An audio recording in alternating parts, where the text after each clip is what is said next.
Should we just call him and put him on speakerphone? Try. 8 o'clock, he's probably eating. I don't know where he's at.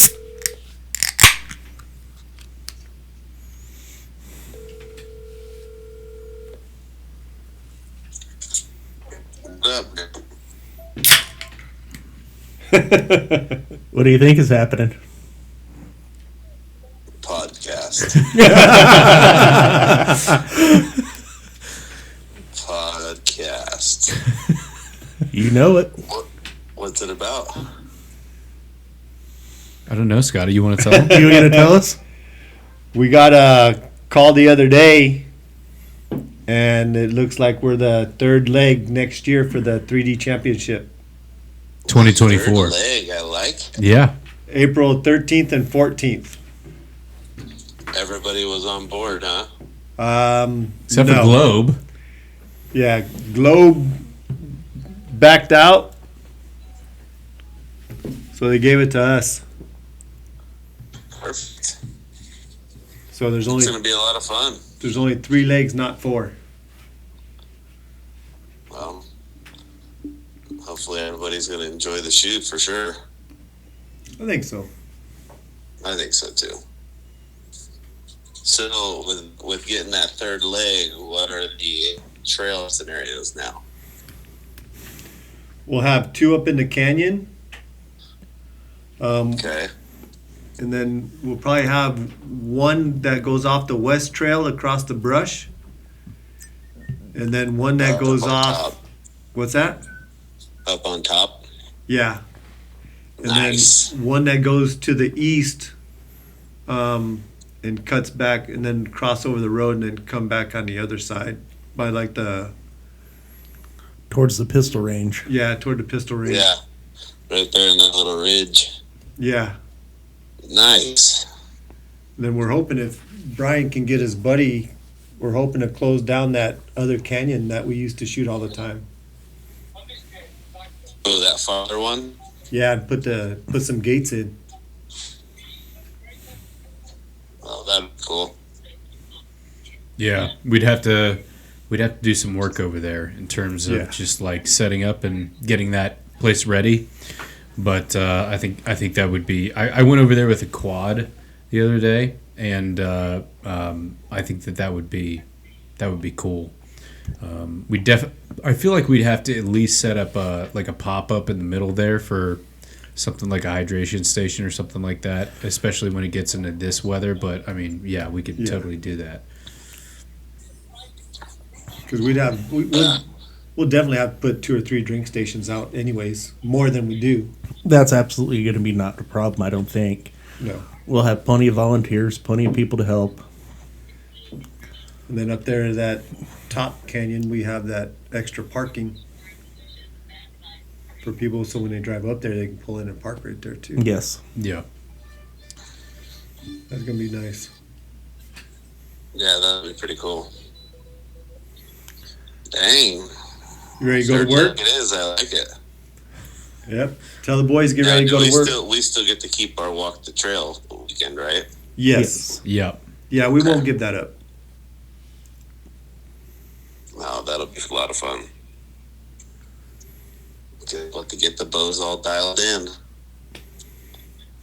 Yeah. Well, they need to be dialed in before that because we got other shoots coming up, dude. I know. Well, I'm pretty dialed right now. I just need to switch arrows. So you're gonna dial your. I'm You're on gonna my lap 5 of gold tip.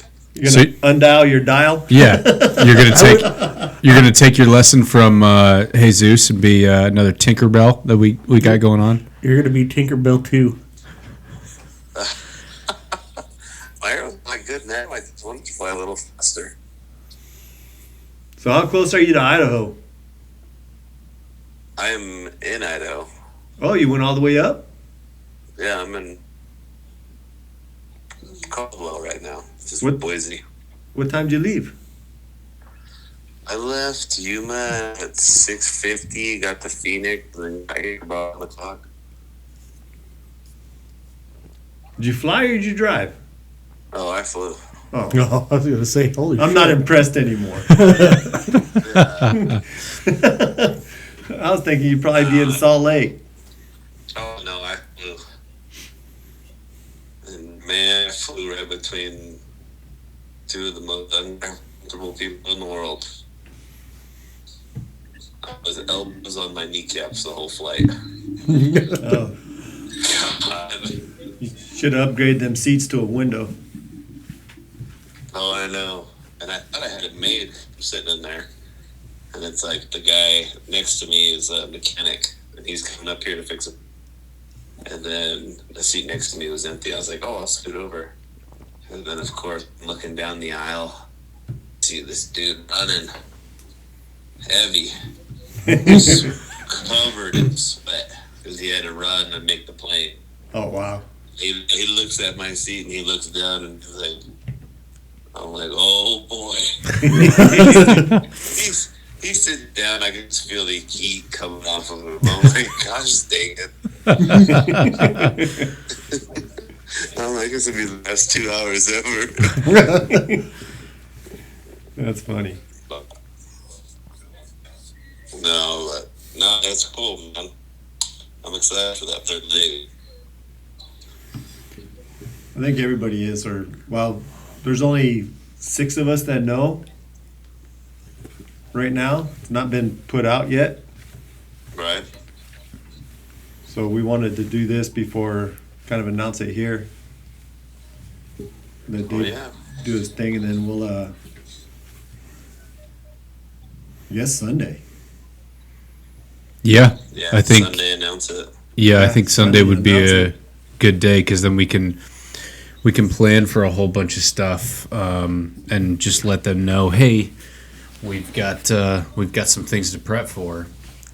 Because I know we just ordered what $7,000-8,000 worth of targets. So I got the bill the other day, and it was $5,600 for everything, including shipping. Yep. We can spend some more money if we want to. Yeah, I got a rate. Let me pull it up real quick. Targets and inserts, right? How many targets did we end up getting? Like 6, 7? No, I think it's a total of about 20. Yeah.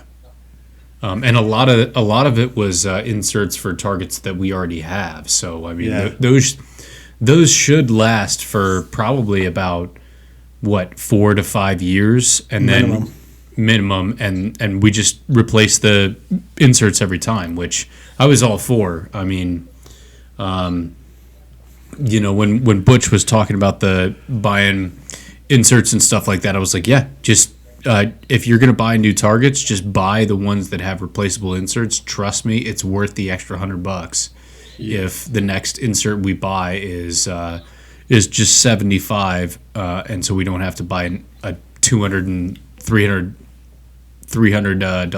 target. Well, as much as we shoot the targets for sure. Yeah. So it was the total with shipping and everything was $55.77. With shipping, that's amazing. surprising. Yeah. Because I was From Reinhardt. I was thinking it was going to be. I was thinking that we were going to order $7,000 worth of targets, and then it would be without shipping. No, we figured. I think the targets all come to around 5, and then we just added extra to it to open the funds to cover shipping if it was astronomical. Gotcha. So I think we need to order some more targets. We should be good. Well, That's going to give us 100 good targets. we might as well order some extras just for good measure. Shits and giggles. We got the Yeah. space. We got plenty of Connex space. We'll have to next meeting. Yeah. Have Yeah. to bring that up. I was glad we got a new bat too, because there was a lot of good positive feedback on that bat. Well, and Austin, I think we got 2 new bats, right? 2 bats. It doesn't matter what he ordered as long as I got my stumps. All I wanted was the stumps. The one that screwed us over at Mormon Lake. Yeah, that was awesome, dude. We looked for that target. I think the only reason we found it was because you tied your shoe and put your foot on it and knows, hey, here it is. Was that you or Dustin? That was Dustin. Dustin. Put his foot on it, and it kind of collapsed a little I bit. need to take a seat real quick. Next to the sweaty guy? Yeah. Sit down on it and just be like, oh, this is a good squishy seat. So yeah, that was... So when in that shoot, I know they all have to be marked to yardages. Can we still have the bat swinging? That's a good question. I That is don't a really good know question. about that. We're going to have to... I would say for that shoot, probably not. I think we're gonna have to stake it for that one. It'll have to be staked for that, or maybe just leave. Well, everybody wants to shoot it, so we'll have to figure out a way to put it up. It shouldn't be that hard. No, it's got the holes through the top for the cord anyway, so we can just run a dowel through there. Yeah, we'll figure it out. It's not a big You deal. could almost do like hang it with like trampoline springs. I mean, it'll wobble for a while, but it'll stop in time for the next person to shoot.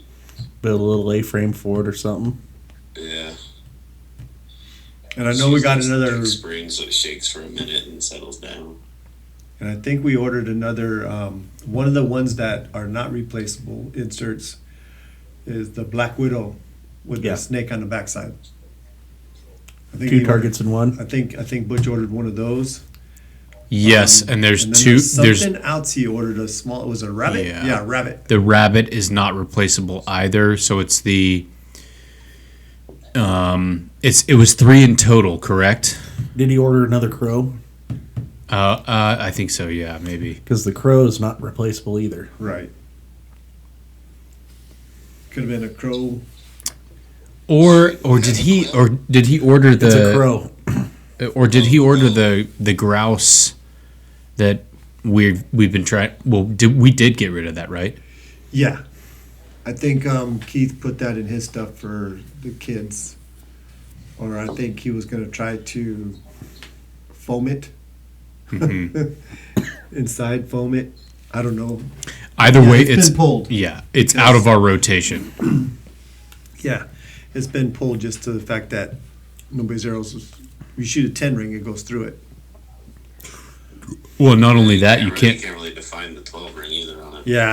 you can't even define the 10 ring on that thing. No. It's just basically, all right, what did I get? Well, I don't know. Let's just give him a 12. It's fine. You couldn't even define an 8 ring on that thing half the time. The ring's bent. I see. What is it? It's rolled. I can tell the ring's rolled. The line rolled. I can't wait for that shoot Don't again. let Tim play arrows. Oh, 5, 5, 5. So and it doesn't. I didn't see a date. I don't think it's going to be. It doesn't have a ship date on it. What was To that us. meme you sent me the other day, Gump, where it was like where the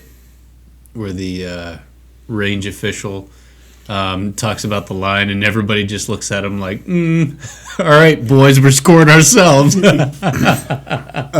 was the range judge. He goes, well, that's a 10, not a 12.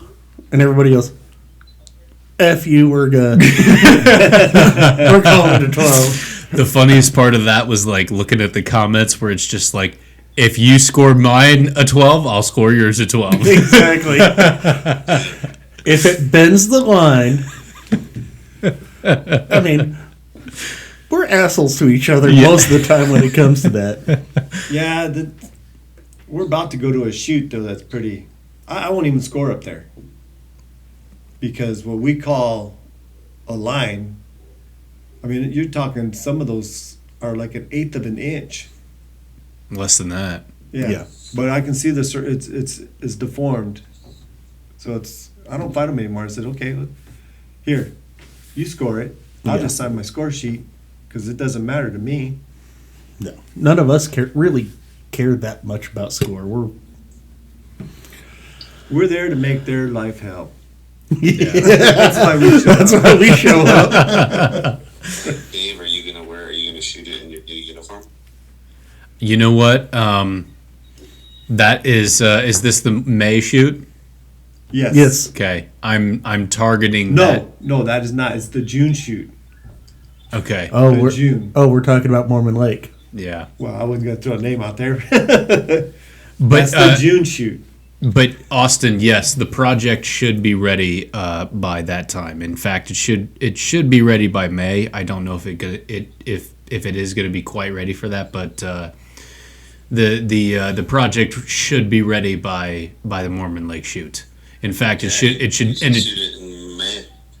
Yeah, well, that's what I'm goal. targeting. Yeah, that's the goal, and then it's definitely going to be ready for Hike to Hunt.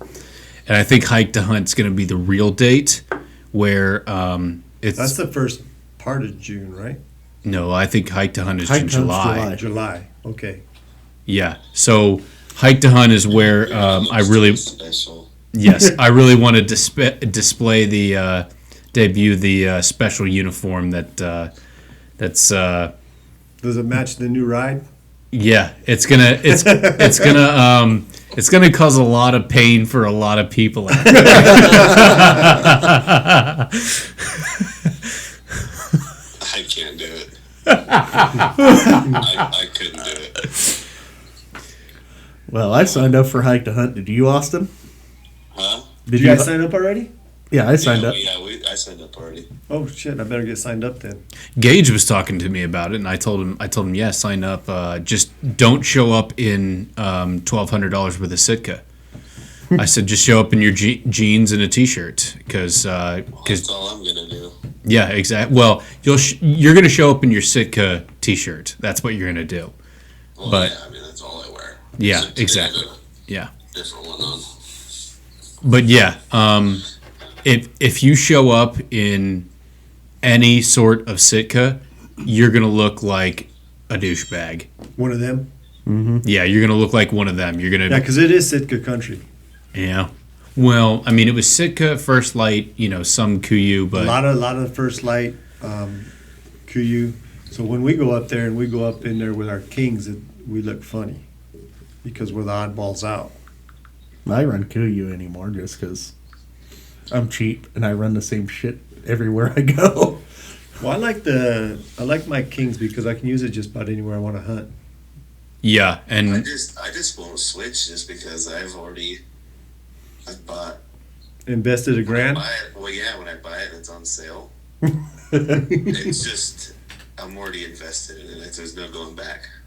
I've got an outer jacket that's King's, and I mean, honestly, I don't even run camo on my pants. I just run my regular pants because it's.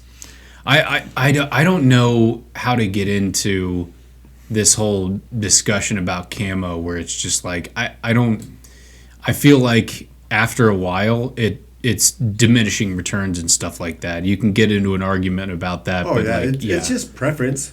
I've killed deer wearing a colored shirt Well, I mean, and most slacks. Well, you seen that picture I just posted? I'm wearing a white T-shirt, jeans, and I got my hippie jacket tied around my waist.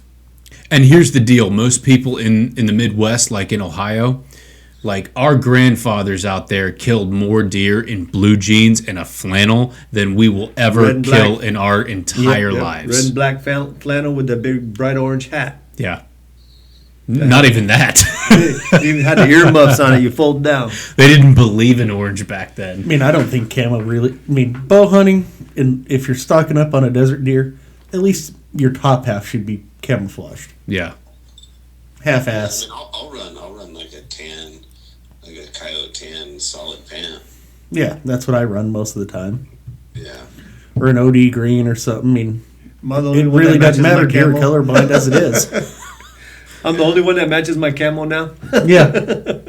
Well, I Brock. called in coyotes in blue jeans and just a camouflage top. Not Yeah. a big deal. I mean, Brian Green matches all of his camo, including his back, which he now has lost in the Trigo Mountains. Yeah, he told me he left it up there. Oh, how's his bow doing? Who gives a shit? Honestly, who gives a At shit? this point, who cares? Well, I know that he pulled the axles out and rolled them. All the axles, everything's fine on it. It had a little tick on the serving, but ain't nothing duct tape can't fix. Here's my thing. I mean, like, shout out to PSE for building a bow that's been dry fired 4 times, and he's never had to replace the limbs. He's never had to replace the cams. He's just had to replace strings. You should get a free bow for that. Yeah, for sure.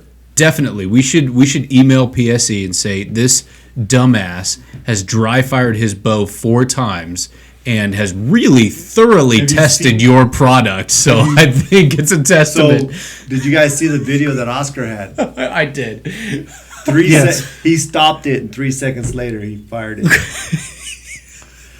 Yeah, that was ridiculous. And the whole time I was yelling at him, he thought I was screwing around. Man, I heard that thing from, I don't know, 70 yards away. Yeah, because you guys, we were on the pig target in the tree, and you guys were finishing up the bear. Or just finished up the bear, and we're at the trucks. Yeah. I was all the way down at the antelope. I heard I it. just remember hearing it go. I was like, ooh. I think I'm the only one who didn't hear it. And you're the one who told me on the last target where you're like, oh, did you hear you dry fired his boat again? I was like, no, he didn't. Yeah, because you go like, where'd Brian go? I said, well, he's not going to finish today.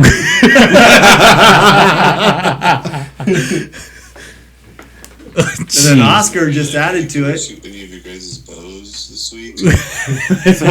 And Oscar just adds to it by telling him right after it happens, and he kind of goes, we just kind of let him go through his little spiel and look at his bow and shake his head. And Oscar looks back at him and says, hey, Brian, I think I'm going to beat you today. Oh, man.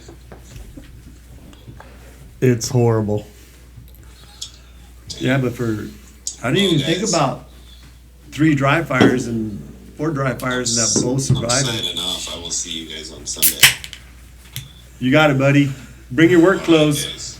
Bring your work clothes. Actually, we need to go figure out where we're going to park trucks. That way we have access to beverages. Oh, yes. Hydration station. Yes. All right, buddy. Have a good trip. All right, guys. We'll talk to you guys later. Later. Well, later. Yeah. 4 I can't- times. I can't. That is, I can't talk shit because as soon as I do, it's going to happen to me. I've never dry fired a bow. I can honestly say I have never dry fired a bow. I haven't yet. And I don't plan on it. I've been, I got my first compound when I was 10.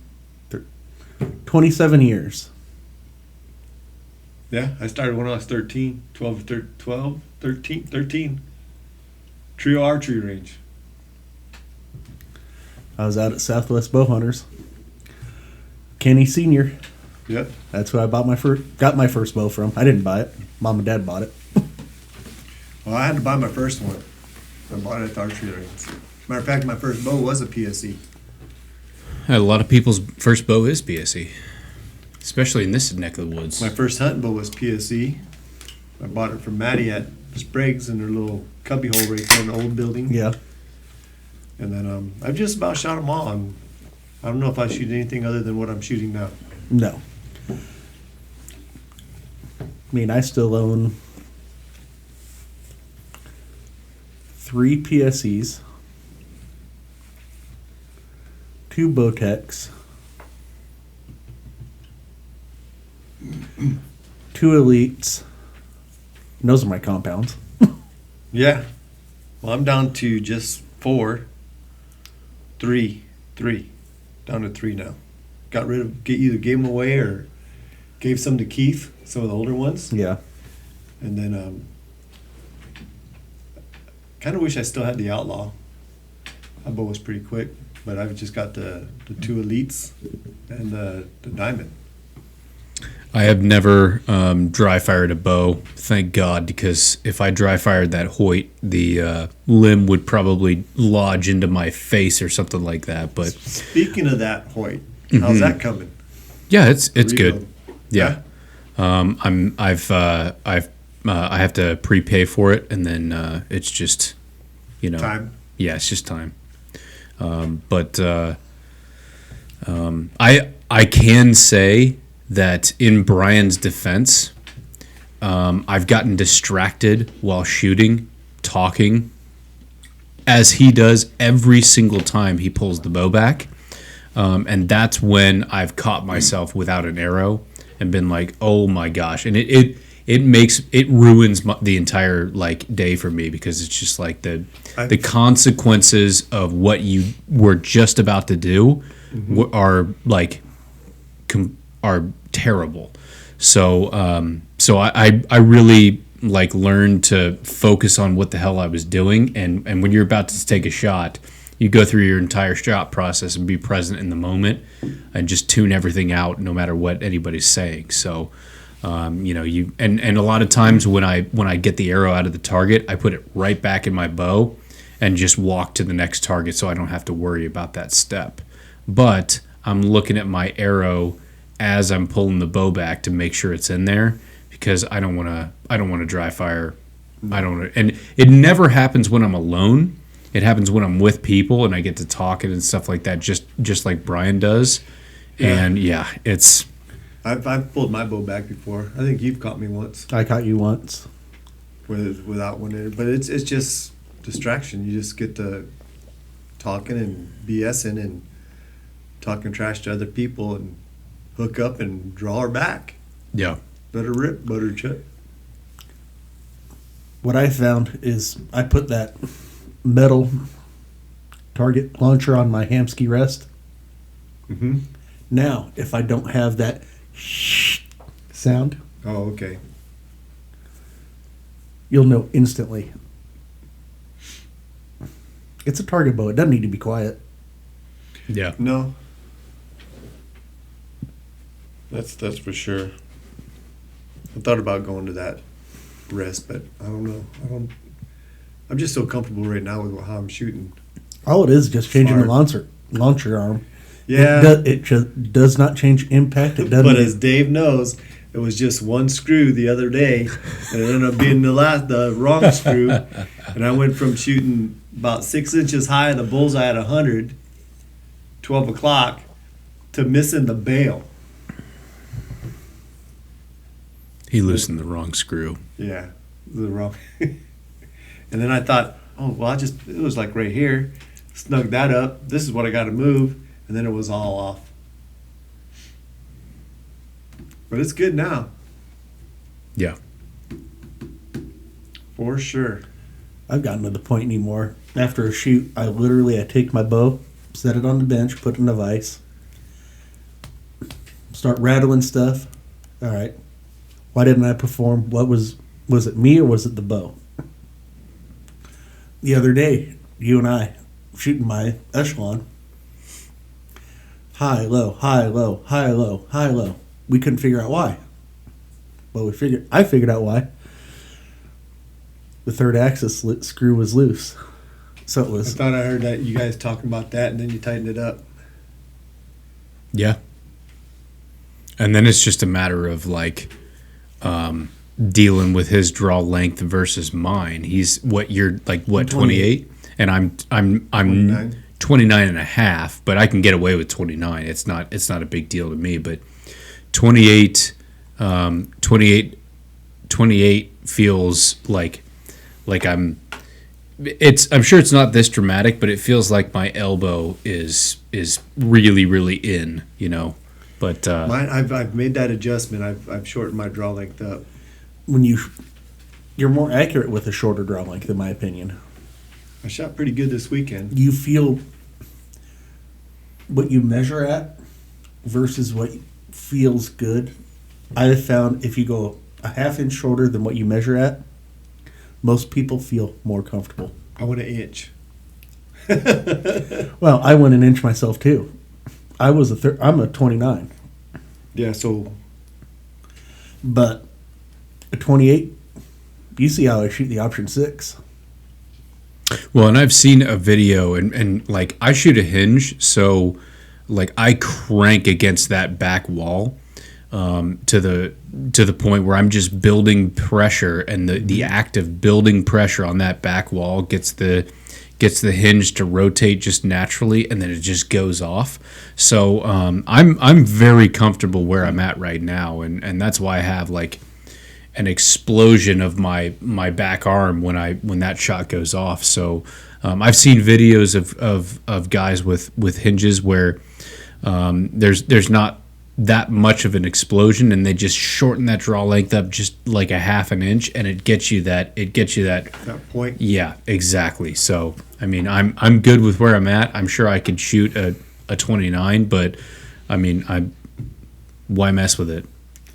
Well, I shoot a hinge too, but I don't have quite the explosion you have. Yes, But I have I also know where I'm going, and I know my follow through. And I shot a hinge once, and we're still looking for that arrow. yeah, it's somewhere in the.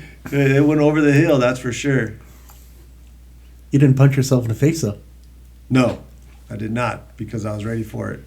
I wasn't ready for the arrow to take off, but I was ready for something to go wrong. honestly, I've had more negligent discharges from a thumb button than I have from a release, or from a thumb button release. Than a hinge. Yeah. The thumb button. Well, you're like me. You use that peg to pull, Yeah. and for us to go to a thumb button, it's like Lunchtime. you have to consciously not grab that peg, and you just go, I don't know if I can do it. I don't know if I can do it. Well, and one of the reasons why I switched from a thumb button to a hinge was because I thought that a super light, crisp trigger was the key to precision and accuracy, and it is not. So it was just like one of those things where I set the sear to where it was just like you could breathe on it and it would go off. So I just had a ton of those where it just wasn't a good. In my opinion, thumb buttons make you better, more make your trigger punchiness worse than anything. So that's why I was shooting an index release, and everything would be fine, but it's one of those things where archery is the only thing that you can get worse at the more you do it. And so I was getting worse and worse, and I would have these fits of stuff going all over the place, and so I bought a thumb button. I bought one of the best ones on the market, and I was like, this will fix me. And then it made it worse. Yeah. To be honest with you, There's a way to shoot them thumb buttons. well, but Like a hinge. right, but Because I shoot one, and I used to be punchy, but now I just kind of will lay my hand on it, but I just squeeze my hand closed slowly. well, but And it goes off when it's ready. the thing about that was I didn't know what a good shot felt like until I was like, this is terrible, this is making me worse. And then I bought a hinge, and I started using that, and I didn't know what a good shot felt like until I used a hinge. So now I can shoot a thumb button exactly like a hinge, and it's fine with me. I can go back and forth. It's not as comfortable, but I mean, that's the thing that I don't think a lot of people realize, is that they don't know what a well executed shot feels like. And yeah. Yeah, that could very well be. But I shot the wrist strap, and I tried that hinge. For me, it's not comfortable. Yeah. I don't feel I have the control. One, and like my thumb, I can lock it on my bow and go across the mountain with it, and it's going to be there if I need it, rather than fighting with the hinge to hook it up and do that. One reason I like the thumb, and the other one, I just not comfortable with the with the hinge. I think I tried 3 or 4 times, and I gave it away that day at the range, just so I wouldn't mess with it anymore. To shoot a hinge, you really literally have to just put yourself and just make yourself shoot a hinge to make yourself comfortable with it. That's exactly what I did. I said I'm getting worse with this thumb button, so I put those away in a place where I was just like, I'm not shooting these anymore. And then I bought a hinge, and then I was like, this is the only thing I'm going to shoot. And even if I have to go back to 20 yards for the next 3 months, I don't care. I'm going to learn what a good shot process feels like and build myself back up. And that's what I did. And I only shoot hinges from now on. And I actually started hunting with a hinge, and I felt like I was worried that it was going to be bad for me, and that I was going to, not be able to break off a shot when I wanted to and stuff like that. But I have video of a 12 pointer in Ohio, or a 3x3 for you guys, or a 3-point whatever. 12 point in Ohio is 3 antlers or 6 antlers on each side. Right. I have one where I was using a hinge, and I was able to stop the deer in between 2 trees, and by going "Meow," and then I had it drawn back, and then I just rotated, and executed like a perfect shot. It was just the deer dropped right out of the arrow's way. So Good like old jump string. I've had a couple. But that was proof that and I was actually worried that I was going to freeze. Like when you shoot a hinge, there's times where you just can't get that thing to go off. Actually, in a hunting setting where I was like, I had so much adrenaline going through. I was up in a tree, and I was able to stop that deer. It was a massive deer. I actually felt like I was. It took my anxiety out of it to where all I did was just rotate, and that pin never moved. It was exactly in the spot where I wanted it to be. It was just I should have aimed lower. That pin locked in. Whereas a lot of times, like when you're shooting a hinge, it goes sort of all over the place, which I've had to be okay with. That pin locked in exactly where I wanted it to, and I executed a perfect shot. I just aimed too high. I should have aimed lower to compensate for the drop. You never know what the drop's going to be, but it's like me shortening up my draw. I was just recently I was having a little pin float, but by shortening up, I'm able to get back tension and forward tension on the bow, and it's helped me a lot too to lock my pin in. So I feel real comfortable right now. I'm like, we should be traveling right now. We shouldn't wait until we screw something up. We're all shooting good. We might as well just bounce now. I know. We should be out doing stupid shit. But we got May is Henshaw. Yep. I'm excited for that. April. Well, we don't have anything this month. No. We have the 29th shoot, the night shoot. Oh yeah. Yeah, here. And that's the same weekend as we're not going to make that anyways anywhere. Yeah, but ours is a local shoot, so Right. I mean it is what it is. Yeah, so we'll have that one. It'll be a fun shoot. I get to use a hunting bow for that. Yeah. I can't shoot anything with any lenses with light up and down because my eyes suck. Yeah.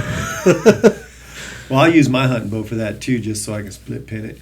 Yeah. I don't have to worry about not being able to read anything in the dark.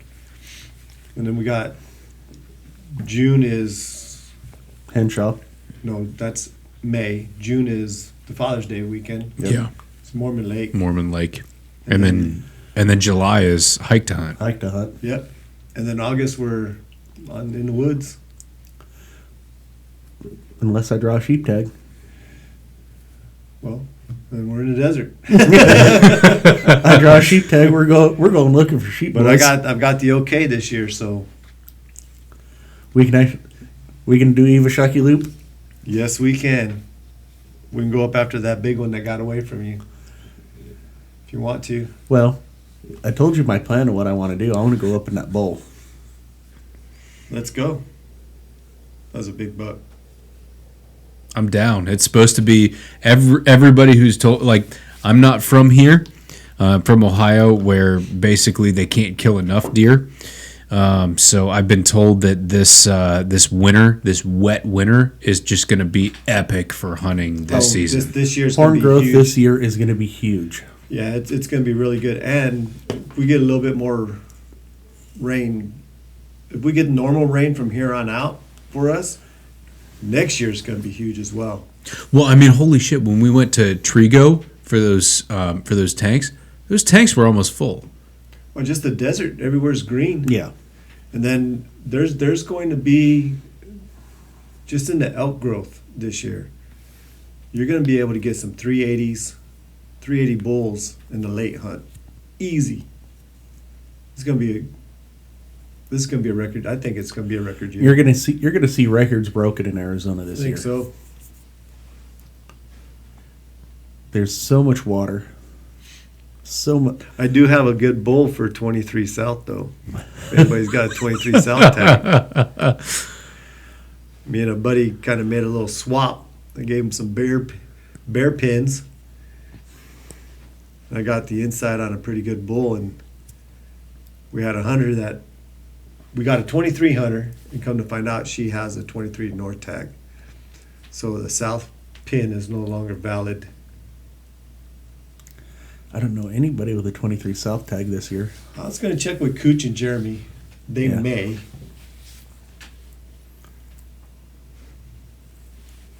But, Hoping somebody we know does. well, I'll be up there because I have my late tag. I've just got my over the counter tag, Yeah. and then my camera for everybody else. Well, you're putting in for deer. Well, You're we'll gonna be- start putting in for sheep. Yeah, We're making you do that. I know. I know. Nobody else. I'm the only one out of the group that got a Yes. tag. Not one person. It's going to be a good camp. It's gonna be a hell of a camp. Yep. I better get my Airbnb locked in. Yeah. I don't want to have to sleep on a lawn chair in the snow. Well, the one motel that we usually stay at, it's like 25 miles from where we like to hunt. It's $130 now Yeah. from 80. I know I which can get a hotel. house cheaper than that. It's crazy. Honestly, when I was doing a whole bunch of filming for people this year, I was very comfortable in my setup. I had my one-person tent. I had my climate sleeping pad, and then the 0 degree sleeping bag. I was very comfortable, and I really learned a lot about layering, especially and heat management, especially right before you go to sleep. I was very comfortable in what I had. So I mean, like, the usual stiffness that I get whenever I'm going camping or something like that, and getting up the morning after, because I have like back issues and stuff like that. I didn't feel a thing the next morning. I was up and ready to go. So I was really encouraged by that. And I think I'll be ready to go. I don't need a 4-star hotel or anything like that. It's all well and good No, until you're up there in 4B when it's 5 feet of snow on the ground and Yeah, we're gonna negative 20 and I'm gonna lock in a house probably this week or next week. For the week. It'd be awesome We'll do to 10 be in a days. cabin. We'll go up on a Wednesday, get settled on Thursday. Probably Make go dinner. sit a couple hills Thursday afternoon, see if the one that we want comes in. Make sure you guys send me those dates so I can take it off, because Yeah. I can get any time off that I need. I just need to know, like, in advance. What's good about this year is it's actually after Thanksgiving. It's not Thanksgiving weekend, thankfully. Yeah, Mama gets to have Thanksgiving this year. There you go. Well, I've kind of been able to have it at home the past couple of years because of illnesses, but Thanksgiving weekend for me is just crap to try to get out of work because Well, I spent Thanksgiving with you. It was lovely. Or was that? you spent Christmas with Yeah, me. Christmas. That was awesome, by the way. We do what we do best: sit around and drink and eat prime rib. Yeah, exactly. yeah, I'm ready. I figure first trip up the mountain will be June. So we're going to be up that way anyways. Yep. At least, well, we'll be in 5 and 6. 5, 6. But Right there off of Forest Highway 3. so I figured June would be a good month to start. Scouting. Yeah, maybe make a trip in May, but it doesn't matter where you see them June, July, August, September. They're not going to be in October, November, and December anyways. Yeah. But we've hunted that unit so much that it's if we put 3 or 4 days on the ground at the hunt, we should be fine. But 4B is, it's going to be some good bulls in there this year. it's not a hard unit to hunt if you know where to go. Yes. And then there's 6 of us that hunt it, and somebody's already always in there year after year. So we just got different people hunt low, just depends on where everybody's hunting. But we hunt the whole unit. Well, and you know as well as I do, if you get heavy snow, you got to go up high. Yes. Top of the mountain. Contradictory for most units in the country. You get a lot of snow, you got to go up high. But it's going to be a good year for Arizona. All game. Yeah. Elk's going to be huge. I see a lot of 400s dropping this year. You get it. Some of those outfitters probably already to work. I know a couple of them are. But the next couple, probably next month, Well, they're going to be start. hitting hard. They're going to start sprouting here in the next month or so. Yeah, they're probably taking off already. Well, they've still got snow in a lot of the places, so Yeah, that's gonna. which is a good thing. Yeah, but the greenery's gonna be so. And Gonna we be an better awesome year. we better hope for a wet monsoon, or else we're going to have a hellacious fire season. Not for a couple years though. I think if we just get normal rain this year, next year is going to be a good year again. Probably better Better. than this year. Yeah.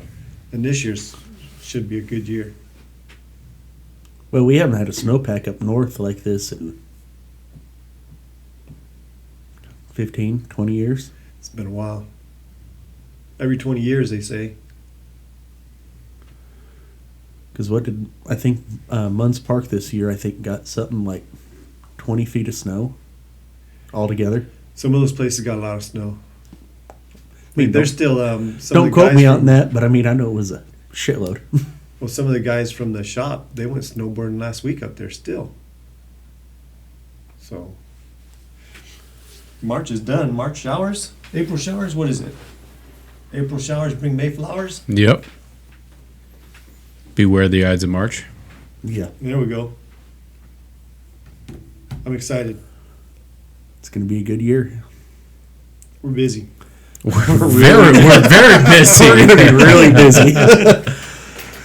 Between being the third leg of the Southwest Arizona Championship, Yep. hunts, 3D shit, and everything else we're doing, we're going to be busy. Yes. Keeps us out of trouble. Well, I don't know about that yet. Just don't let Scotty and I go on a 3-hour tour anymore. Well, this year I'll be in the right state of mind this year. But we thought we were the last time we went up and did that. That's 2 years ago. Yeah. Because last year the buggy was... Yeah, last year it shorted out, and the year before, yeah, because that was the year that everything went haywire for me. Yep. Should have known something was up that day. If you go left, it doesn't always get you out of the woods. It can bring you back to where you started. Yeah. We thought we knew where we were going. And we got a better. We're just gonna have to throw a right in there somewhere Oh, yeah. this year. It'd be a good trip, Dave. You'll like it. Yeah. No, I'm down. Just send me the dates, and I'll take it off in advance. Yeah. I'm looking forward to just throwing in a whole bunch of time off in the We go fall. on Friday for that one or I'm going to leave Wednesday Wednesday? for Mormon Lake. There we go. I'm leaving Wednesday. Because I like to Get up there, get settled. That'll give us Thursday to. take the day to drive up there because the motorhome just takes a whole day to drive up there because Mm-hmm. So Wednesday for Mormon Lake. And then Henshaw, that's just a run and gun.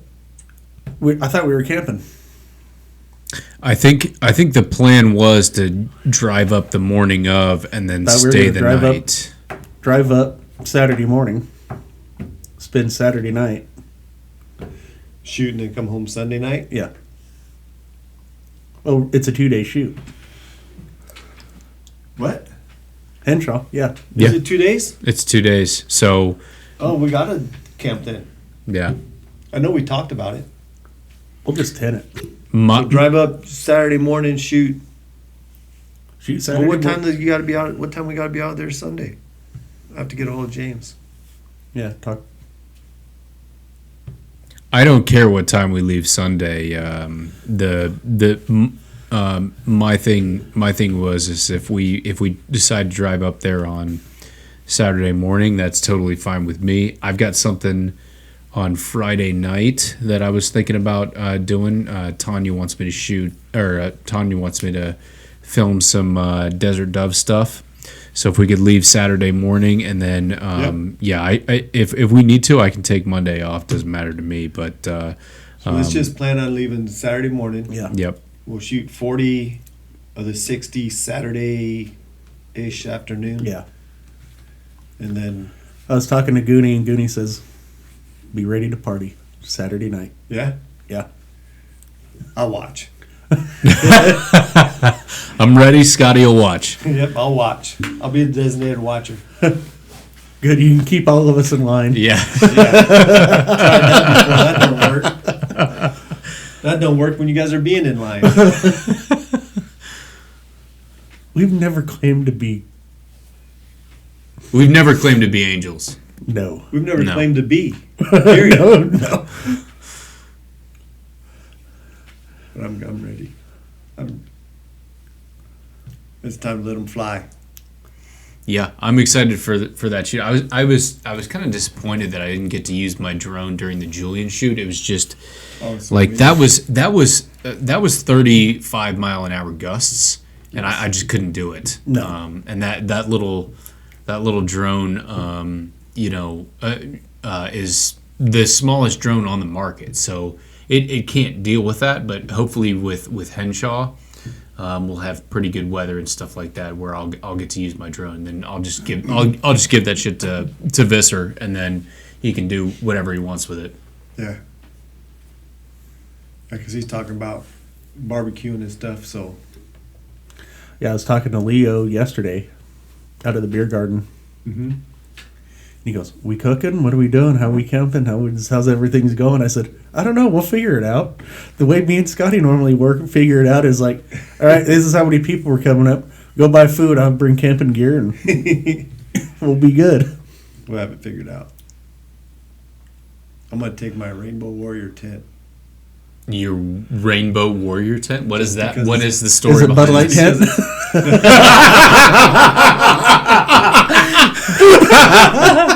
You know what? I had half a mind to go buy like a 12-pack of Bud Light for tonight, and then just like hand it to you and see what you said.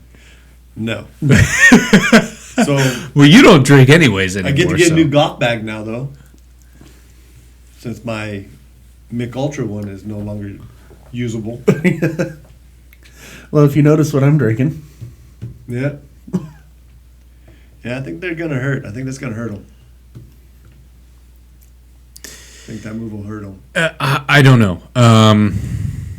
I don't know. I don't know what they're doing. So I know what Kid Rock did. I That do was pretty know. awesome. I do know what Kid Rock did. Last Friday, I was down at Tim Reese's shop having a safety meeting. And, we're drinking Busch Lights, having a good time.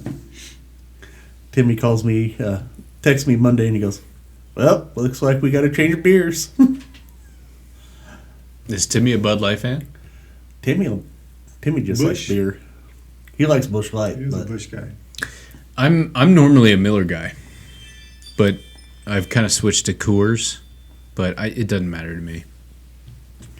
my two favorite beers are free and cold. There you go. I don't have a favorite beer no more. But you know what? It's all right. You guys handle it all for me. No, that's probably good, and I have cut down on my drinking by quite a bit. And despite what you see in that trash can over there, that's from the last podcast. So, yeah, That trash can could not have held last podcast. oh yeah, it does. We didn't drink that much during the podcast. Well, here's the thing. I got a 30 rack of Boosh, and then we only drank about a quarter of that during the actual podcast. So then it was just like, well, I have to conquer this now. So, yeah. So, yeah, I've cut down quite a bit on my drinking. It's made me happier. So, only on special occasions. So I'm proud of myself. I think I shoot better. You know what? I've figured out that I have a group tightener, and then there's overdoing the group tightener. There is an equilibrium that needs to happen. There's a happy medium. You can't be shithoused and try to shoot a bow. For one, it's unsafe. Well, I mean, us shithoused shooting a bow is probably safer than Brian shooting his bow sober. So, whatever. I mean, Well, very true. Very, very true. well, I mean, you think about those plastic yoke splitters that are on his PSE, and like, Speaking of which, sorry to interrupt you. no, go ahead. So I get the stuff out of the truck the other day, and this part of his bow was missing, which is one of those PSE's got those two plastic pieces, and the one on the top is in my Bino case. I just threw it out tonight. Yeah, my grandson got the case out last night, messing with it, and he goes, "Papa, something's broke." And it was that the top one. Yeah. So when it all happened, it somehow hit me or whatever and fell down into my bino. Fell down into the Bino harness. Yeah. Dude, you're lucky it didn't hit your eye, because I had a dream about that the other night where I was still on the dry fire that he had, and I had a nightmare where it came and hit me in the eye, and it's just like, those things just like fly off like projectiles, and it's just Yeah. he needs to stop fucking dry firing his bow in. Definitely. Then we wouldn't have nothing to talk about. That would be half of this podcast gone. That I don't know. I've never been that close to one before. Dude, we had the entire summer where nothing happened, and then it all happened at once. Trent, and then Brian, and then Desi did it all pretty much at once, and then Brian's just been carrying the torch for his dry firing buddies When over Oscar there. had his. Oscar had his. Oscar's was the same shit. Same with Desi. Same with all of them. They get too busy trying to talk shit. And guess what? But we didn't have a big group. There's only 3 of us in that group. Yeah, but You guys had the big group. Brian talks when he's alone. So it doesn't matter how big the group is. Brian's got to hear himself talk. I think that's just he's got to keep himself company. I still feel bad for him, but nothing really happens. So. I get to a point where I feel bad for people, and then I just kind of go, "Haha." Glad it's not me. I got super anxious when he did it for the third time. Second time for him. So he dry fired his bow initially, and then he derailed it because his D loop wasn't tied properly because he tied his own D loop, and then a day later he dry fired it again. So the second time, I got super anxious after he did that, and I felt super bad for him. And then this most recent time, I was more pissed at him than anything because it's just like, quit it, stop doing it. And we all know why you're doing this, because you can't focus on the task at hand, and you have to have the last word in edgewise. And then I texted him, and he's just like, hey, go screw yourself. And I was like, okay, cool, I don't feel bad for you anymore. And then I texted Rhonda, and I was like, please talk shit to him for me. She's like, don't worry, I will. Well, and I'm sitting there and I'm getting other messages from other people. Desi, and Brent, and that little thing where you were part of that, weren't you? No, he wasn't in the. He's not in the group message.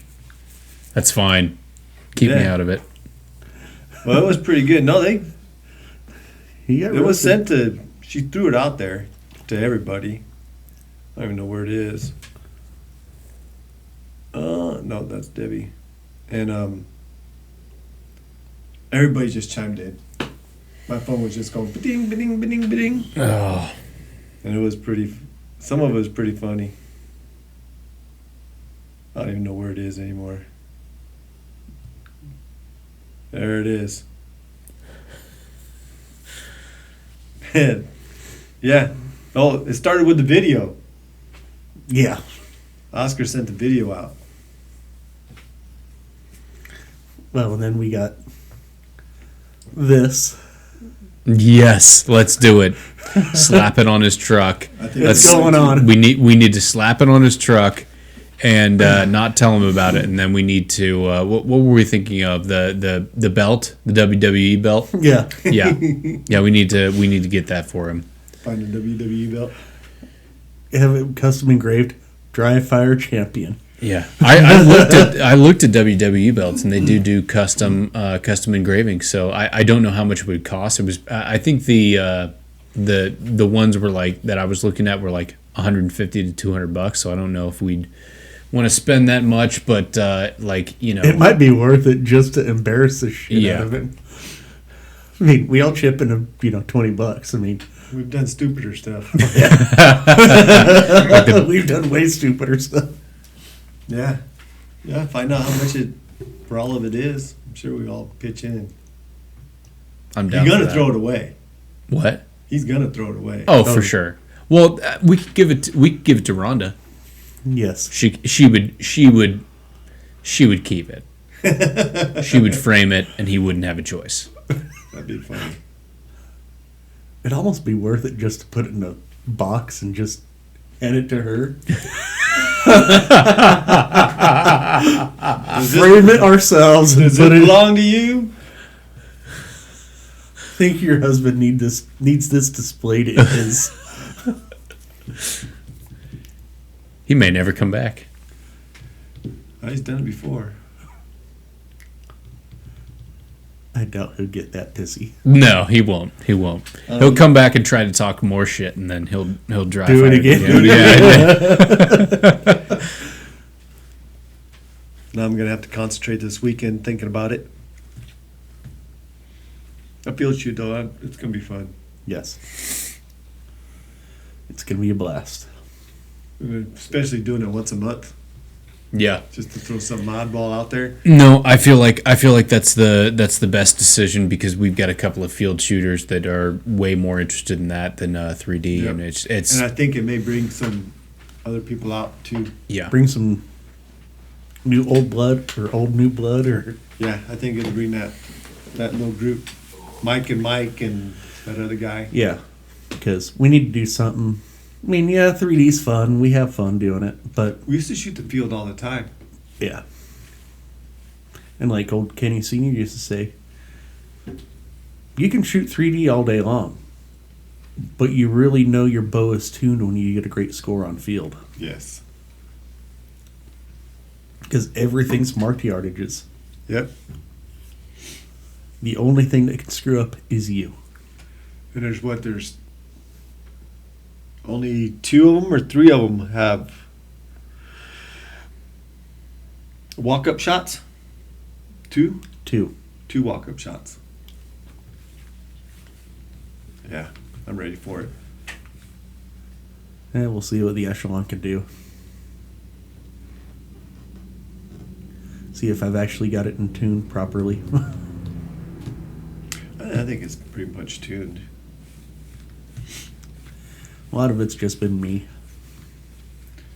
And now, well, he's shooting the Halon now too, so you don't have to worry about back and forth with it.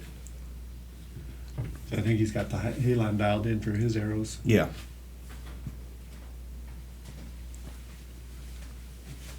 So What's that'll up? be good. Let's talk about the shoot this weekend. Talking about shooting field. Oh, field, yeah. That's going to be interesting. I need to refletch my arrows. It's the first time I've ever had a problem with the heat vanes, but it may be due to the wraps. But I use the gel now. I've been running, well, I run pretty much just straight AAE veins. I use their glue, their primer pin. I have not had a fletching come off of any of my arrows. The in the only last ones 2 I had, years. that one batch of arrows, I had the fletchings were coming Yeah. off, and then I went from, but that's when I changed glues and went to the gel, and I haven't had any issues with the gel. yeah,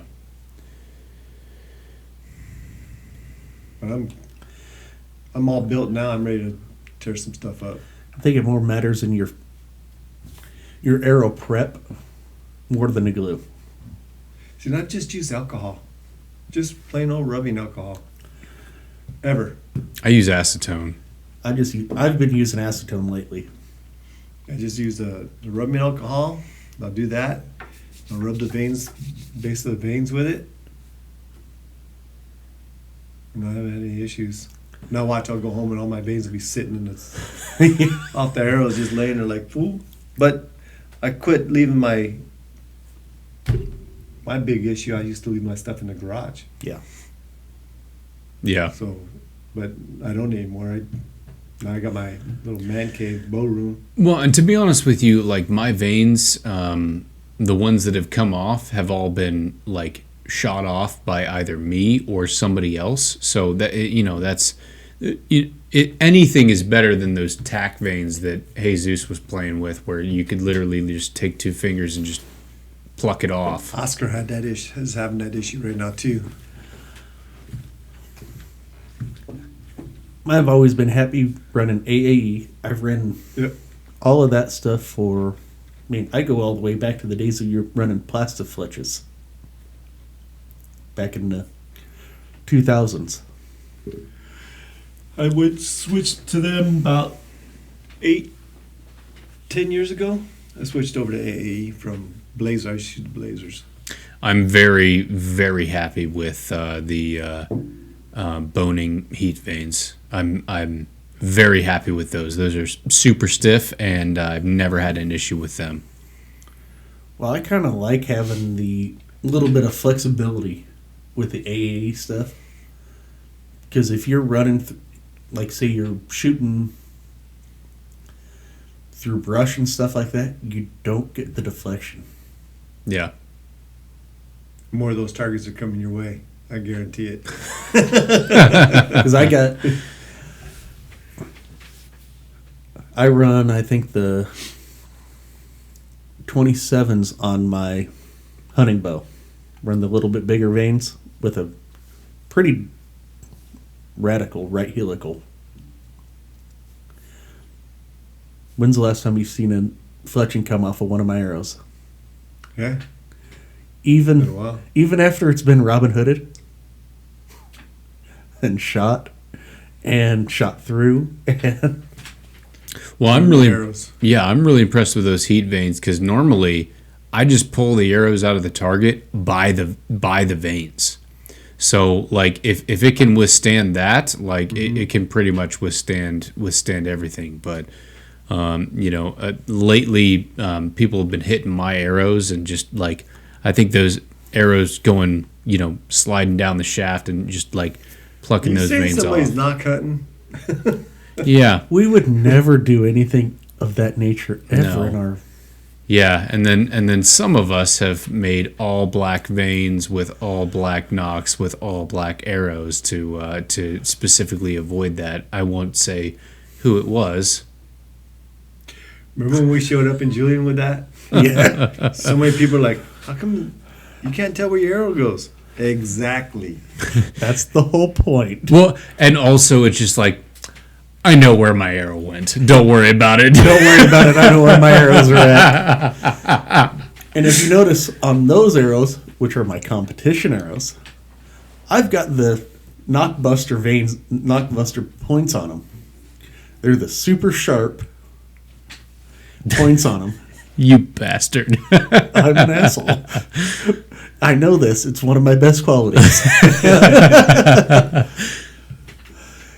There's, especially when you're shooting in some of those bigger groups and stuff like that, you gotta be able to weed your way into the target. You mean like we shoot every single Sunday? Yes. We've started to split that up, which I'm really proud Yeah. of us for doing. But like, Well, I've noticed the past couple weeks since you and I put some targets out that people are actually shooting from the plate because there's a plate there. You don't have a big old line. well, we put plates at every single target where there weren't plates at every single target Right. beforehand, and we talked about how like we set them at different distances, not just where they were. So that stuff stands out. So yeah, I'm really happy with the way we've set it up, and I think everybody else is too. I am.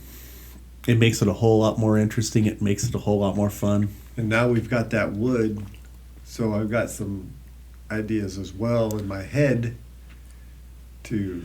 Oh, Lord. Yeah. We do, yeah. So who do we get that wood from? Just shout them out real quick. Foxworth, Galbraith. Sockworth. Sockworth. We're the ones I don't drinking know what beer. else. Come on. Foxworth, Galbraith, Yeah. and Jeremy Yes. there has hooked us up with some wood for our range. Yes. So that's over by in between targets 1 and 2, there's quite a bit of wood that we can use for not only the structure, but also the flooring and the stairs, which Yes. I think we're going to be able to make that into an elevated structure that's very, very sturdy and something to shoot off of. So It's going to be nice. The structure itself, the framing is still solid. I mean, it's telephone Yeah. poles. It's the rest of it's the stairs, it's the flooring, it's the The railing. stairs will have to be the first thing that we attack so we can get up on top without getting hurt. Yeah. And then the rail, he gave us enough wood. We can actually, don't need the plywood like we thought, because we can just make like a lattice type looking walls high enough so little kids go up there, they don't fall out or anything like that. Yeah. And I was thinking today, what else we can do with the rest of that stuff. And I think we should build some walls on what? in front of targets. Oh, like you're shooting out of like a box blind from back east. Yeah. A Texas box blind. Build a couple like 2 foot high little walls that we can move around the range wherever, just kind of put some legs off on them to the side so they're just kind of freestanding. But you put one like 3 feet in front of a target, you have to use your archer's arc, to shoot the target. Like we do with our current current setup for 3D right now, where you have to go over the doe. with the Yeah. deer spread. Yep. Pull walls up. I'm down for that. Or, like I said, just build a wall blind with a hole in it that you got to shoot through. Something different. Yeah. Us target archers with 30-inch bars are not going to like that. That's not my problem. I'm going to have to start carrying both of my bows. All right, here's for the hunting setup. That or just pull the front bar off. But I think we can do a lot of good stuff with it. Yeah. Well, and also I think he said he regularly gets just like throwaway stuff where they normally just go, hey, whatever sells goes. So we can build some cool stuff with that. Especially like for the field trail, we can make a lot of bow stands, bow racks. Yeah. And there's enough there. I was talking to Ed about it. There's going to be enough. We can, 14 targets. We can put a rack at the target and a rack at the shooting point. Yeah. At each one of those, like it used to be. Yeah. I think that'll be tackled first. That would probably make a huge difference for, people wanting to shoot the field around. Well, and not only that, but like when we're shooting 3D, we're normally shooting hunting bows and stuff like that. So we're good with just like laying our bows on the ground with some of those people like that, the guy with the Matthews TRX 40, where it's that big blue bow where he's got like probably what $3,000 or $4,000 into that thing. He doesn't want to lay that thing on the ground. No. So I mean, Even my target bow is a 3D bow. Oh, for sure. I don't mind tossing it in the bush. We were talking about that the other day. Like, there's nothing for me to shoot a 3D target and then just toss my bow in a bush, come back and get it on the way to the next target. Yeah. I don't like putting it on the ground. Half the time I don't remember my stand. And I refuse to keep it on the ground all the time. I'm just afraid a rock's going to get in there and do the old Brian, derail something. Yeah. Screw up your serving, screw up your cam, do something. Yeah. But with that there's a lot we'll be able to do. We just need to get people together with ideas to just do it. Yeah. We just kind of need to put a little committee together and get hands on the ground. Mm-hmm. And just get things going and get people working. Yeah, Well- I think we get an idea, okay, we're going to do this Saturday. Just all show up in the morning and have enough people. You have everything together and just kind of, like building the tees for the field range. Well, and I mean, honestly, the more people we get together for that, the quicker it's going to be. I mean, like, I wish I could show you guys how quickly some of that stuff at the Waterhole project went, because we had like 30 volunteers out there that all had to get flown in by helicopter. And like it went so unbelievably quick. So I mean, if we get like 10 people out there on a Saturday, that stuff's gonna and we have a plan going in. That stuff's gonna be very, very quick. We just need to screw the living dog shit out of everything out of there so that it holds together. Yeah, that's it. Well, some of those old bow stands, were put up in the 80s, 70s. 70s, and 80s, and they're still handy. I started shooting in 76, 77, and they were out there. And they're still standing. Yeah. Thank God for all the rain we don't get. Yeah. But even like on some of the, like the river bottom, when you go to get in there, put a couple of bow stands racks there so people don't have to stand there holding their bows while they're waiting for a target to vacate to enter the course. Well, and especially by the porta pots as well, like the midway point at both, where you just like hang them on a bow stand and then everybody has a chance to go to the restroom. And then Somebody had an idea of our last shoot about putting a clock. Yeah. We used to run the clocks. When me and Zach ran tournaments, we've got clocks. We've got everything sitting there. It's just has to be implemented.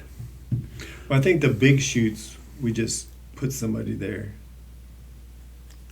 Well, we ran the clocks back in the day and never had an issue. Yeah.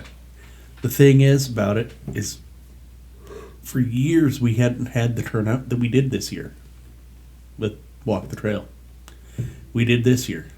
So it's time to implement them again. Well, and I think when Visser was going down to shoot the West Trail, he just said forget it because there was too many people down there. So, I mean, you know, I think the clocks would be, and it doesn't actually have to be a clock. It just has to be something where it could be like a piece of cardboard paper with a clock face on it, Mm-hmm. and then like, you know, you just move the time to 15 minutes, and then that's when. Right. We've got those there. They're in one of the connexes. I think Debbie said that somebody threw them away. So I don't know what happened. I don't know what's going on with that. It's but an easy yeah. fix. Yeah, for sure. For sure. Yeah, it doesn't have to be anything expensive. It just, you know. No. Just something that we could put up there. All right, here's when this first group went in. Yep. Set it to the time that you entered and know that you entered 15 minutes after that. Yep. Yeah. But we did it different this year. When we shot it, we went into the West Trail first because that's the car jam on Sundays. So we shot the West Trail first, then we shot the canyon. So all we had was the East Trail on Sunday morning. And we went through that in like an hour, maybe not even an hour. I don't like shooting East Trail in the morning because then I get the sun in my eyes. I gotta be a princess. Well, you could shoot shoot the West Trail first in the morning, then lunch, and then shoot the East Trail and shoot the canyon. Sunday, the problem is most of the time for Sunday for me, It's clean up. this is the first year I hadn't had to run lunch. So this is the first trail, Next year, first full shoot I had gotten to shoot in probably 10 years. so next year there's a 4-H group that is willing to run the snack bar for their community service and a small donation. Yeah. Which we can figure that out in the That- pricing. And Patrick Edmond will run the grill. Yeah. All we got to do is keep him in natty light. He'll be happy. Not anymore. No. He'll be drinking Coors Light. That's good. But he showed up this year and the other guys all had it handled. Yeah. We need maybe a hot dog rotisserie. Yeah. Just need Patrick on the grill.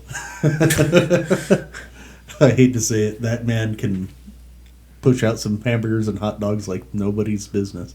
Yeah. And I tried to get Duck to come down and do it, but he was busy in Salinas. Duck's been a busy boy. He's got new arm candy. It's not new. They've been together for a little while now, but Yeah. living life. Kind of miss Duck. These kids grow up. Some of us just don't grow up like me. I refuse to. I refuse to grow up because then you get old.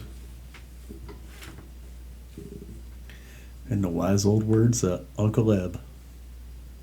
Fuck him.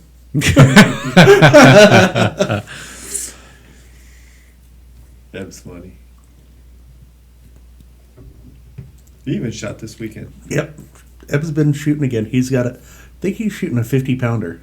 Yes. We got it turned down. I'm glad to see him shooting again. It is good. Oh, One Eye Eb. He's a good old man. Yeah. So it should be good. We got a lot of work to do, though. We got a lot of cleaning. Well, we got a lot of time as well. I mean, we've got until April of 2024, but Yeah. I mean, like we've already been working on stuff. I mean, to be honest, we just secured that wood. We got, we're gonna have over 100 targets by hopefully at least January or something like that. We all know how I would long say those we- took. Yeah, I would say July, August. I'm guessing August. Well, I mean, those things didn't come until what, October last year. But we didn't order them until like June. And I I- think what we need to do is we need to get out It there. was 5 months last year. 5 months. Yep. I'm not going to worry too much about the targets because the targets will be here. Yeah. Yeah, they'll be here. What we need to do is we need to go out and go have you fly the drone, then go out with spray cans and figure out where we need to either doze, grade, or gravel, do whatever we got to do to make trails and everything else like that. That's going to be our biggest challenge. That's going to be the most work. Well, the canyon's pretty much The canyon I'm not worried about. The canyon's yeah. set. That's set. I'm talking about because all of that silt and everything else that's over there on the east side, we need to make that a bit more palatable and a little bit more accessible to if we have anybody with a disability or something else like that that's shooting. We need to make sure we can take care of that part of it. Well, the drone is easy. I mean, it doesn't take me anything to fly that drone around. So We could fly that drone and get it up there and just kind of get it up there and just get it printed off on a map and just kind of.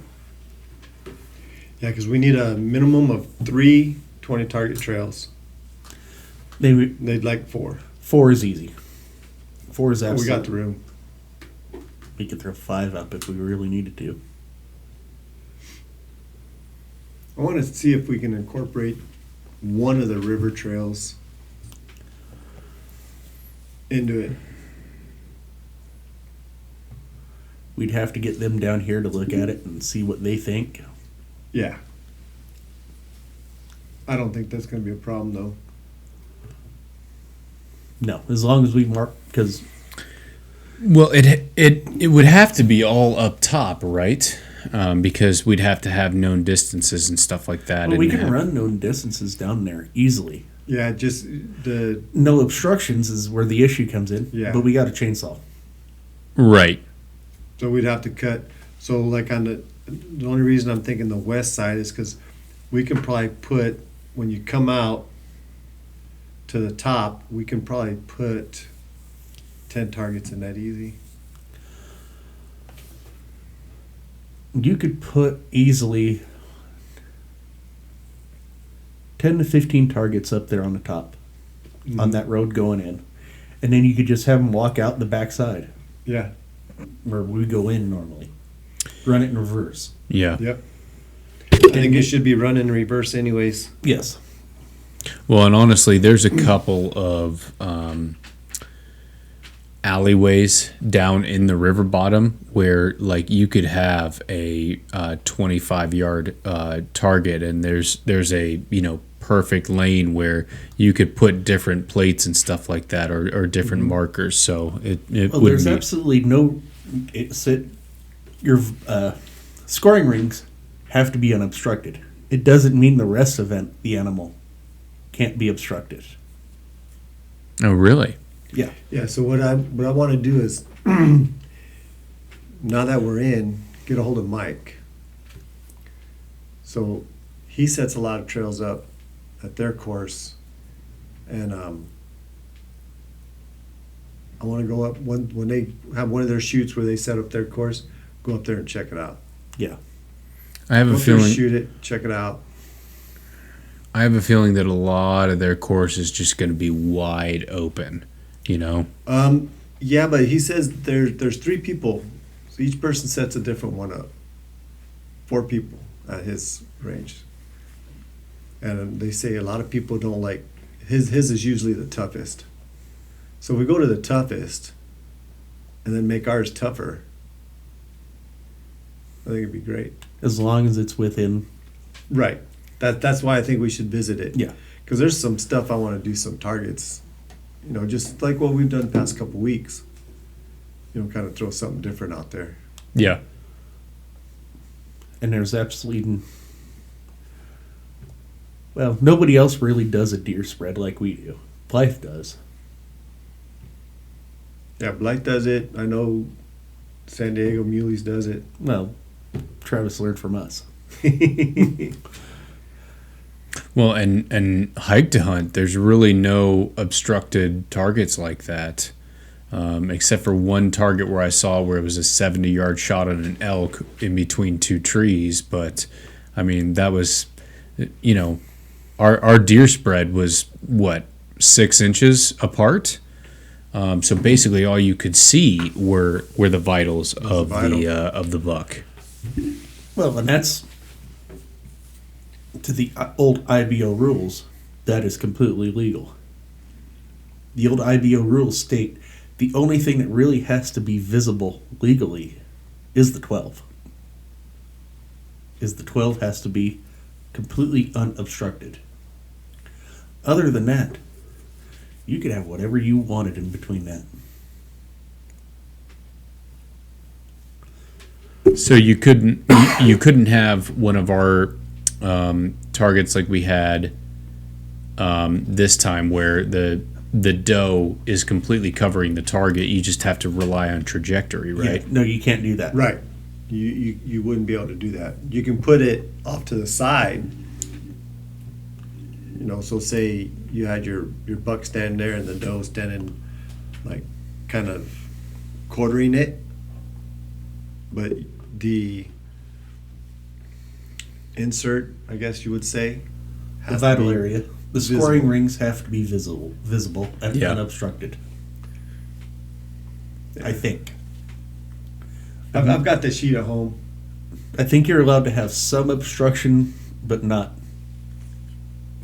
You're allowed to have like a stick or something else in there.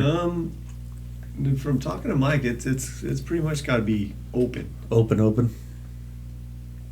to it.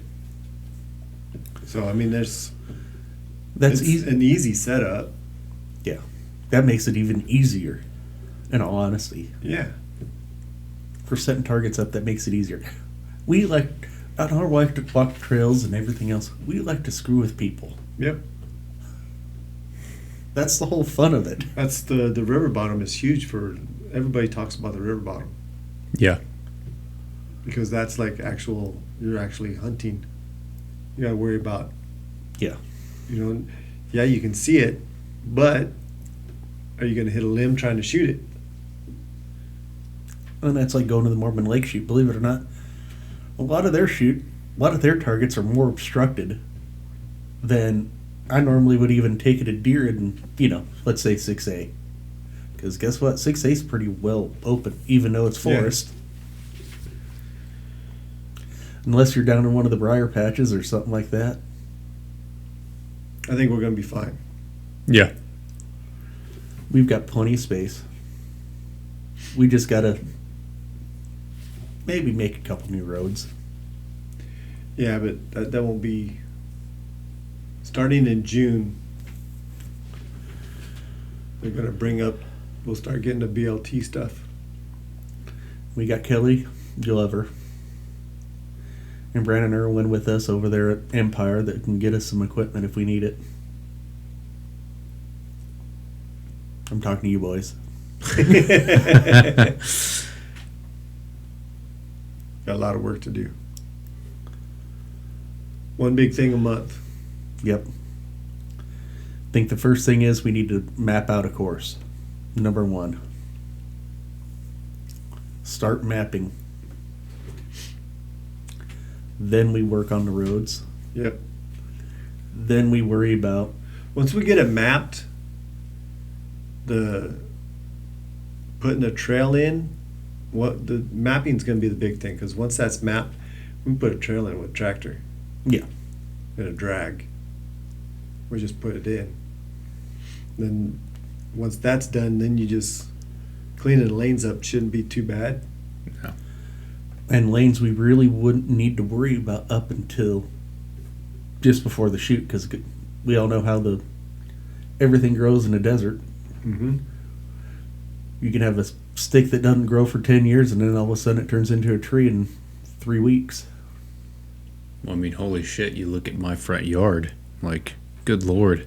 Yeah. That stuff has sprouted up there, and I need to just weed for days. Burn. Burn. Yeah, burn it. Burn it. One of those propane torches Yeah. like that they have at the range. You can burn it. I've got a couple. Shoot, you wouldn't even have to bend over. Get you one of those hats with 2 beer cans and a straw. Yeah, exactly. I've got a flamethrower too if we need it. Yeah, I'm ready. It's gonna be. We'll go for a walk this weekend. Yeah. Because I mean, worst case scenario, we could put a trail in the field target range Yeah. easily. Well, and this field target thing this weekend might be a good time to test a new course for 3D, where we just put the 3D targets in front of the bales where we have the field target. Because we can take, so there's 4 that go straight to the east, and we can get another 4 targets in through the brush over there, just in a straight line. Yep. Well, you got to remember, we can run damn near all the way down to the pistol range. Mm-hmm. And don't quote me on this, but I don't think Ronnie's going to make sure anything else is scheduled that weekend if we got something going on that big. No, we'll have to get a hold of them and get that date in. We need to talk to Ronnie. Because we can go down that way, along that ridge, Yep. and then come back across all that cold dirt. There's 20 right there. There's 20 just right in that area. Yeah. Yep. We could run a 20. You could probably run one trail down through there, shoot one direction, and then come back shooting the other direction. Yep. So you'd only have to go out 10, come back 10. Yeah. That's what I was thinking. But there are some deep washes and stuff over there we got to bulldoze. We'll walk it. Sunday plan. After the shoot, Yep. Sunday fun day. I've got nothing planned. sounds like a deal. I'll bring the ice chest backpack. There we go. Yeah. Now you're talking my language. I'll bring the rangefinder. Yeah.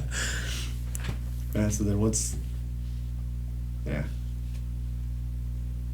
I think mapping the canyon's going to be easy. The canyon, I'm not Because we can use the go out on the asphalt into the shade, come back across the asphalt, up and over the hill, and down around the other corner. We can get 20 in there, 20 in the top, including my favorite measured ram. How many hours does that cost you now? There was 4 that day. I think you're up to about a dozen in that tree. There's quite a bit. That's my nemesis. Your nemesis. It didn't matter if I stood up, sat down, knelt, or stood off to the side. I hit that damn limb every time. It was just right there. But I don't think I'll hit it now because I'm not shooting that heavy of an arrow anymore. No, okay. No, it's in the back of my head. And then we can go up in the canyon. We can go up higher to the power lines. Yeah. Too. So the canyon's done deal. Yep. It's just putting them out.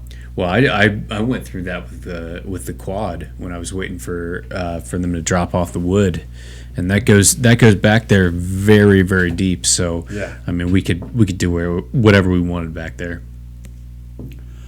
We've got plenty of room. Yeah. It's just how we And we utilize just got to it. remember when we map them out, it's a shotgun start. So I have to be able to make a loop on the trail just to kind of finish it, and not something that they got to walk way up for 10 and then come way back here to shoot 11 or 12. Yes. Yeah. Because that sucks. Yeah. Leave the tree stand out of it so it doesn't slow down nothing. Yep. I mean, we could honestly, if we do that, we could get 20 all the way up to the tree stand and just kind of around there. We wouldn't even have to go that far back in. If you really think about it. Yeah, we could, but I kind of want to give kind of a little bit of space. Because remember how that one trail was trail number 2 last year, Mormon Lake.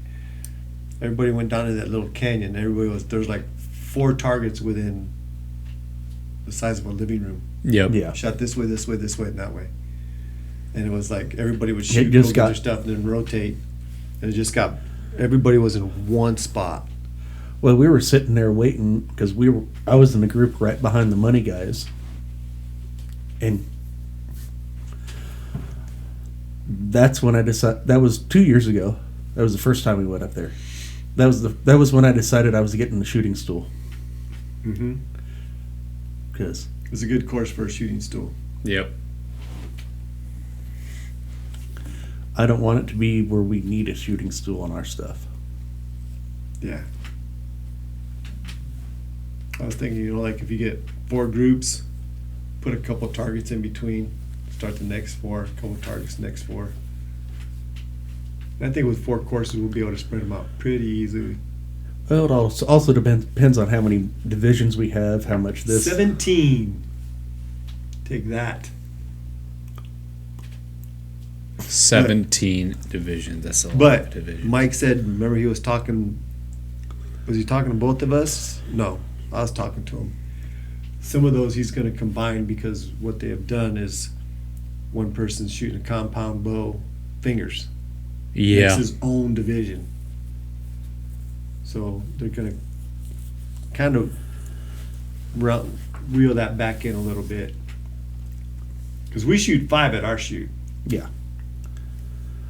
Well, there's 5 divisions with, so basically like 15 if you count the kids, women, and men's. Yep. But there's only 5 divisions. This is 17. Which is plenty. I mean, in all honesty, believe it or not, the old IBO, I mean, I'm aging myself with the 3D shit that I'm talking. The old IBO there were 3 divisions. Bare bow, hunter, then open. Your bare bow was a compound with no sights. Didn't matter if you shot fingers or release or whatever. Then open was compound with sights. Now, there is a distinct difference anymore between shooting a slider versus fixed pin. Mm-hmm. But honestly, I don't know if there's any real difference between shooting fingers and release anymore. Because how many people shoot fingers? 1. He's got his own division. I mean, I can shoot I'll bring the paperwork Sunday. Okay. I'll get a couple. I'll take it to work and make a couple books for everybody, because there's like 10 pages in it Yeah. of everything. Well, and I have to figure we better make some hamburgers or something after the fact too. So Yeah. Well, we've got enough food left over in that in the kitchen. So Yeah, we don't want to dig. Well, they're talking about opening it for the hoot shoot too, just to weed it Yeah. out. well, So we run out. We run out. we need to start eating that food up. Yeah. that's fine.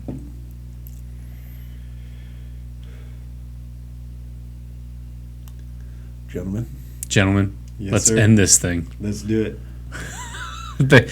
Thank you, gentlemen, for coming out. This is awesome. You My got it. pleasure. Yes. Indeed. Thank you for having us. Yeah, absolutely. I'm excited. Me too. All right. Let's get this thing over with and go to bed.